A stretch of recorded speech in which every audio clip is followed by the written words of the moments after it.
여러분, 매일 이것을 겪는 게 신체적으로 하루에 담배 15개비를 피우는 것만큼이나 몸에 치명적이라고 합니다. 대체 뭘까요? 바로 외로움입니다. 진짜 충격적이지 않나요? 우리가 흔히 그냥 스쳐 지나가는 우울한 기분 정도로 치부해버리는 이 외로움이 사실은 우리의 몸을 서서히 망가뜨리고 있었던 겁니다. 오늘 우리가 함께 살펴볼 내용이 바로 이겁니다. 단순히 기분 탓이 아니라 외로움 이면에 숨겨진 진짜 생물학적인 힘을 낱낱이 파헤쳐 보는 거죠. 우리가 외로움을 인식하고 대하는 방식을 완전히 뒤집어 볼 텐데요. 준비되셨나요? 자, 그럼 바로 시작하겠습니다.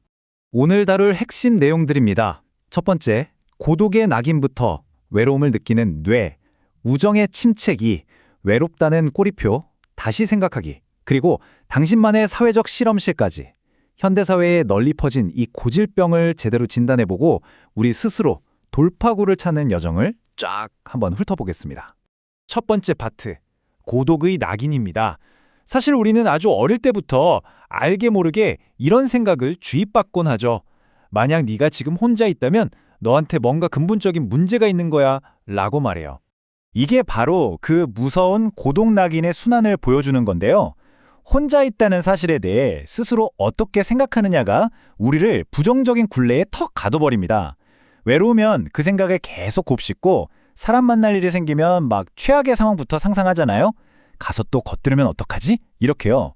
결국 이런 부정적인 믿음이 굳어지면 우리가 세상과 소통하는 실제 행동 방식마저 완전히 꼬여버립니다. 진짜 악순환이죠. 두 번째 파트, 외로움을 느끼는 뇌입니다. 자, 이제 관점을 사회학에서 생물학적으로 싹 돌려볼게요. 놀랍게도 말이죠. 우리의 사회적 관계는 글자 그대로 우리 뇌 구조를 재배선하고 몸속 상태까지 변화시킵니다. 단순히 감정의 문제가 절대 아니라는 뜻이죠. 어떻게 그게 가능할까요? 이 생물학적 연쇄 반응을 한번 들여다볼게요. 외로움이라는 부정적인 생각이 딱 시작되면 우리 몸은 즉각적으로 스트레스 반응을 켭니다. 코르티솔 수치가 팍 치솟고 몸속 염증이 증가하죠. 그럼 어떻게 될까요? 네, 면역 체계가 무너지는 겁니다. 머릿속 생각 하나가 우리 몸을 질병에 훨씬 취약한 상태로 몰아넣는다는 뜻이에요. 여기 진짜 흥미로운 뇌과학 연구가 하나 있는데요. 사람들에게 가벼운 전기 충격을 주면서 한 그룹엔 낯선 사람 사진을, 다른 그룹엔 사랑하는 연인 사진을 보여줬어요. 결과가 어땠을 것 같으세요?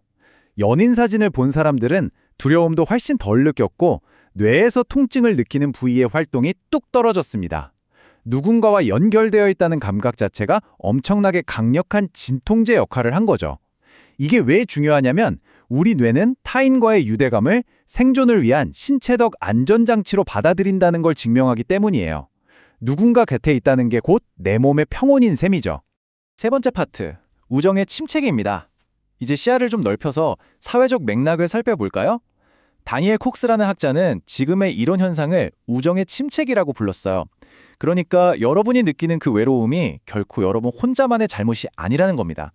가족이나 종교 같은 전통적인 제도가 쇠퇴하면서 그 빈자리를 채워줄 관계가 우리 사회에서 그 어느 때보다 간절해진 시대가 온 거죠. 수치로 한번 볼까요? 1990년대만 해도 친한 친구가 없다고 답한 젊은 남성은 딱 3%에 불과했어요. 근데 지금은요? 무려 15%입니다. 무려 5배나 뛴 거예요. 지금 당장 여러분의 형제, 아들 혹은 동대 친구들을 한번 떠올려 보세요. 이 급격한 변화는 그냥 어디 먼 나라 통계가 아니라 지금 당장 우리 주변에서 벌어지고 있는 진짜 시급한 문제입니다. 물론 이 침체기는 모두에게 각기 다른 방식으로 타격을 주는데요. 팬데믹 때를 돌이켜보면 특히 여성분들도 엄청난 영향을 받았다는 걸 알 수 있습니다. 무려 절반 이상의 여성이 팬데믹 기간 동안 최소한 일부 친구들과 완전히 연락이 끊겼다고 답했거든요. 외부 상황이 조금만 변해도 우리의 사회적 연결망이 얼마나 쉽게 끊어질 수 있는지 보여주는 단적인 예라고 할 수 있죠. 나한테는 친구가 필요해. 사실 이 짧은 한마디를 입 밖으로 꺼내는 게 나이가 들수록 엄청난 용기가 필요하고 왠지 모르게 부끄럽게 느껴지기도 하죠. 하지만 우리가 관계가 필요하다는 걸 솔직하게 인정하고 먼저 마음을 열지 않는다면 결국 우리는 각자 철저하게 고립된 채 살아가는 꽤나 우울한 디스토피아를 맞이하게 될지도 모릅니다. 자, 네 번째 파트. 외롭다는 꼬리표, 다시 생각하기입니다. 이제 분위기를 좀 바꿔서 희망적인 얘기를 해볼게요. 우리는 도대체 왜 혼자 있는 것을 무조건 나쁜 거라고만 생각하게 됐을까요? 우리한테 딱 들러붙어 있는 이 꼬리표를 한번 새롭게 조명해 볼 시간입니다. 이거 진짜 흥미로운 건데요. 바로 미디어의 편향성 때문입니다. 연구에 따르면 미디어가 혼자 있는 상황을 긍정적으로 그리기보다는 부정적으로 묘사할 확률이 무려 10배나 높다고 합니다. 놀랍죠? 우리가 맨날 접하는 수많은 메시지들이 알게 모르게 혼자면 불쌍한 거다라고 우리의 인식을 조종하고 있었던 거예요. 하지만 연구 결과는 우리 생각과 완전 딴판입니다. 혼자 있는 시간을 나한테 문제가 있는 고립된 상태가 아니라 온전히 나만을 위한 꿀 같은 시간이라고 살짝만 생각을 바꿔보세요. 놀랍게도 이렇게 관점을 전환하면 실제로 혼자 있을 때 육체적으로나 감정적으로 훨씬 좋은 기분을 느끼게 됩니다.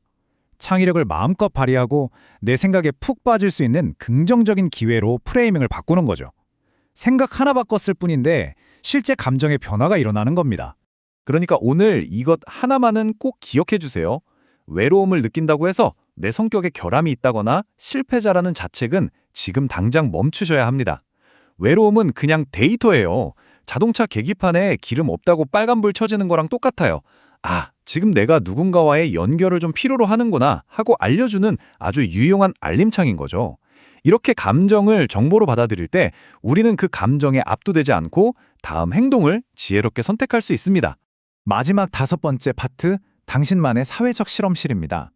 지금까지 한 이야기들을 여러분 각자의 삶에 딱 맞춰서 결론을 내어볼게요. 고립감을 극복하는 가장 확실하고 기본적인 토대는 다른 누구도 아닌 바로 나 자신과 먼저 연결되는 데서 출발합니다. 자, 어깨에 들어간 힘 좀 푸셔도 됩니다. 흔히 말하는 건강한 사회생활이 꼭 방대한 인맥이나 주말마다 이어지는 확자직거리는 모임을 의미하는 게 아니거든요.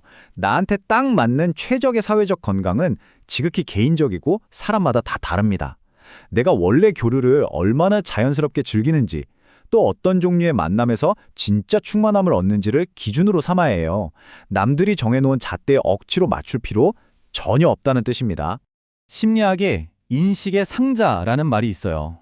우리가 세상을 그리고 고독을 어떻게 해석하는지를 결정하는 내면의 필터나 믿음 체계 같은 거죠. 오늘 우리가 데이터로 함께 살펴보니 새로운 관점들을 활용해서 여러분의 그 상자를 한 차원만 더 넓혀보세요. 혼자 있는 게 결함이 아니라 나를 성장시키는 시간이라고 이해하는 순간 고립된 수치심에서 벗어날 수 있습니다. 인식의 상자를 넓히는 바로 그 순간 굳게 닫혀있던 진짜 소통의 문이 스르륵 열리게 될 겁니다.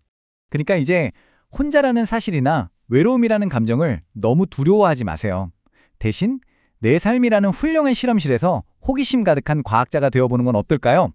나만의 사회적 건강 기준을 새롭게 탐구하고 긍정적으로 재정의해 보세요. 여러분만의 사회적 실험실에서 과연 어떤 놀라운 것들을 발견하게 되실지 정말 기대되지 않나요?